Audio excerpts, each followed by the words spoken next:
لا 11 ئابی ساڵی 1970 هێزێکی بەربڵاوی ڕژێمی بەعسی لە ناوچوو باڕێوننی هێزێکی گەورەی جاشەکان با چەندین هەلیکۆپتەر و دەیان تانک و زرێپۆشەوە هێرشیان کردا سەر هێزەکانی پێشمەرگەی کوردستان سەر با هەرێمی هەشتی دەشتی هەولێر لە گوندی قورابەرازە. هێزەکانی پێشمەرگە لەم شەڕەدا داستانێکی مێژوویان تۆمار کرد. شاید حاڵێک چیرۆکی نەبەردەکانی ئەوێ ڕۆژێ باز دەکات. ئەوە بۆ لای بانەگوڵانەوە قووەتێکا لە دەوری سعادێش و نیوی ڕۆیە بۆ ئێرە کە ئێرە گوندی قورابەرازەیە کە ئەو قووەتەها جاشەکان شەید شەفیق و شەید ئازادی حاجی ڕەفیق و شەید ئەحمەد بۆڕنۆ و ئەو شەرح و پێشمەرگە پەلاماریاندان کە پەلاماریان جاشەکانیان شکان کە جاشەکانیان شکان زۆر بە خراپی جاشەکان هەڵاتن تومە دە بەرنامەکە بەنامە داڕێژرا و لەو کاتیە کۆپتەریش بە ئاسمای ناوچەکە بەرەو شوێنی ئێرە هات. ئەو گردەی خوارێ یەکسەر کۆپتەر ئینزاری لێکردن بۆی ئەو پێشمەرگەکەتونە ئەو کەندە ئەو پێشمەرگانە ئەو کەندانە بەد مقاومەیان لەگەڵ تیارەی دەکرد چۆن شەڕی تیارە بکەن هیچ شیان پێ نییە تەنانەت ئەوەی کە پیانە بەس کلاشکۆفەکە و فیشەکانی خۆیانە کە عەسر ئێمە دەڕۆیشین و بۆ ناو مەقەڕەکەی خۆمان عەسر درەنگ بوو وتیان شەید شەفیق شەهید بوو مامزەلان نیە دەستی لە گۆچانەکەی ئاوە دەستی لە خۆیدا ماوەی 5 دقیقە گریە سەر لە بەیانەکەی تەنیا خافراندبوویان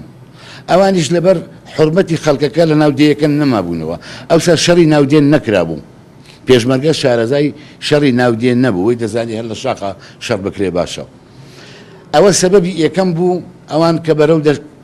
ناو کەندولەندی ئینەکان بڕۆن گردۆلکەکان بڕۆن ئەوانیش دوژمن یعنی بە هەلیکۆپتەر ئەو قووەتە زۆرە خڕ دەکەنەوە دەیانەوێت چای ئەوانە بشتێن نزیکەی 200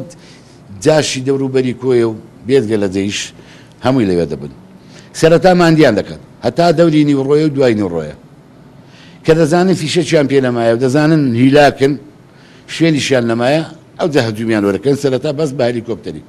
لەم شەڕەدا هێزی پێشمەرگە 14 پێشمەرگیان لێ شەید بوو 4 پێشمەرگەشیان با برینداری بەدیل گیران کە هەندێکیان فیشەکیان لێبڕابوو. کاربەدەستانی ڕژێمی باس دەیانزانی لێبوردنی گشتی بەڕێوەیە بۆ ئەوەی دیلەکان بەر ئەو لێبوردنە نەکەون لە نیوە شەودا لە سەربازگەی کۆیە گولەباران کران بەمەش ژمارەیان گەیشتە 19 شەهید. 38 ساڵ بەر ئەوە لە گوندی قورەبەرازە